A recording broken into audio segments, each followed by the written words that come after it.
बिक गया, बिका हवाई अड्डा, सब कुछ बिकता देख के खुश हैं अपने जेपी नड्डा। कि जनता महंगाई की मारी करती हाहाकार, कहां सोया है चौकीदार। मैं आऊं और जाऊं और आप बार बार फरमाइश करें। मैं चाह रहा हूं कि मैं आखिर में एक नज्म आपको सुना देता हूं, एक नज्म जो मैं अपनी पसंद की आपको सुनाना चाहता हूं। बहुत अच्छा सुन रहे हैं आप, उस पूरे रंग में आ चुके हैं। एक नज्म सुनाता हूं। इसराइल साहब, बहुत अच्छा बोला आपने। मैंने बहुत कम सियासी लोगों को ऐसा देखा है कि सामने बैठी हुई भीड़ जो है वो पूरा इम्तहान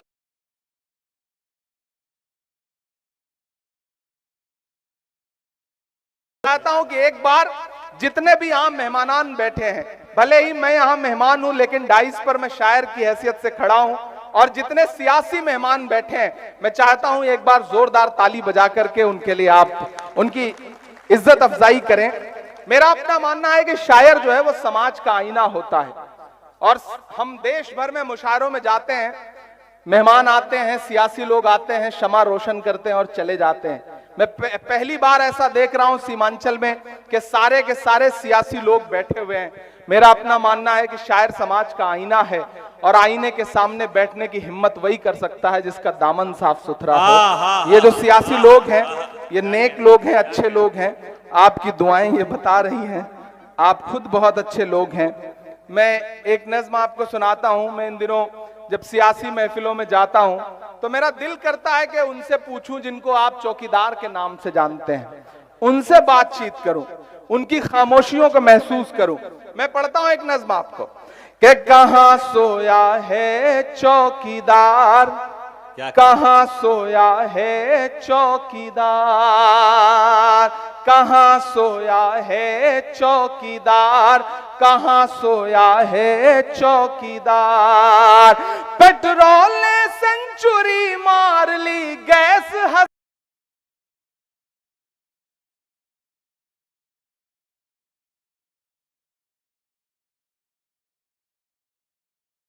के चाय बेचने वाला पूरा भारत बेच रहा है। सच बोल रहा हूं मैं कि चाय बेचने वाला पूरा भारत बेच रहा है। इसी काम में हासिल उसे महारत बेच रहा है। कि रेल बिक गई, तेल बिक गया, बिका हवाई अड्डा,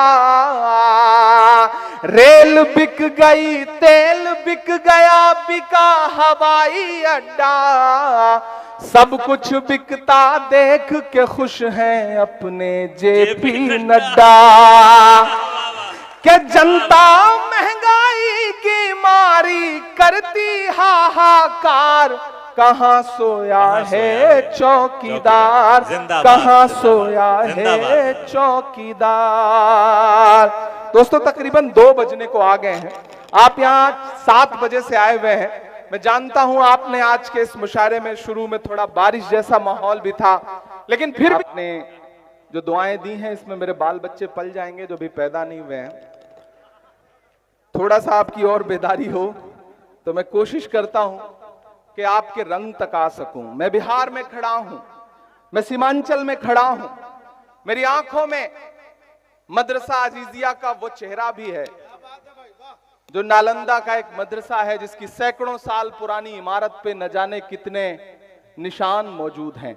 यहां अशफाक करीम साहब बैठे हैं, यहां इसराइल मंसूरी साहब बैठे हैं।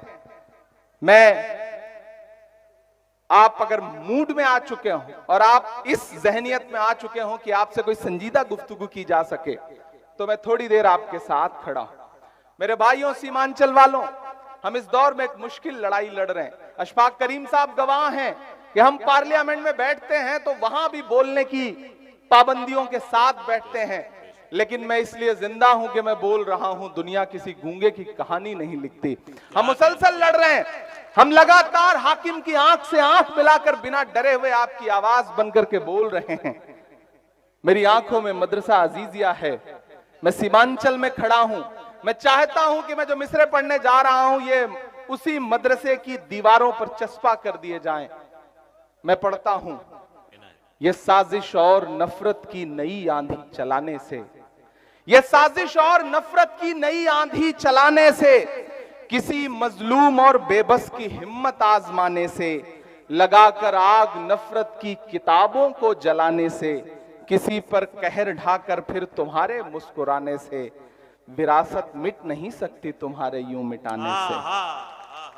विरासत मिट नहीं सकती तुम्हारी यूं मिटाने से। ये दीवारों पे नफरत की निशानी छोड़ने वालों, ये दीवारों पे नफरत की निशानी छोड़ने वालों, दिलों को चीरने वाली कहानी छोड़ने वालों, लगाकर धर्म का नारा जला देते हो बस्ती को, कई रोती हुई आंखों में पानी छोड़ने वालों। किताबों को जला दोगे मगर जो राख बिखरेगी, मैं डाइस पे मौजूद एक शख्स से दुआएं चाहता हूं कि किताबों को जला दोगे मगर जो राख बिखरेगी, उसी को घोल कर हम फिर नई स्याही बनाएंगे। हाय हाय हाय हाय। किताबों को जला दोगे मगर जो राख बिखरेगी, उसी को घोल कर हम फिर नई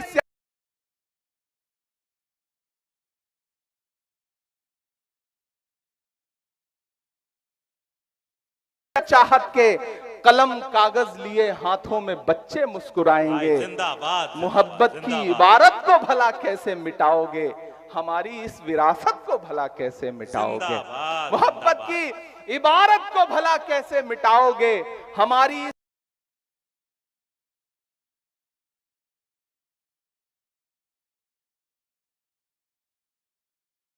से खुद ही मुंह छुपाओगे। नहीं मिलना किसी को कुछ भी इस आंधी के रास्ते पर, सुनो फिर लौटना होगा तुम्हें गांधी के रास्ते पर। वाह वाह। सुनो फिर लौटना होगा तुम्हें गांधी के रास्ते पर। और ये धमकियां देने वाले लोग, ये डराने वाले लोग, ये मिट्टी में मिलाने की बातें करने वाले लोग, अलल ऐलान इमरान पढ़ता है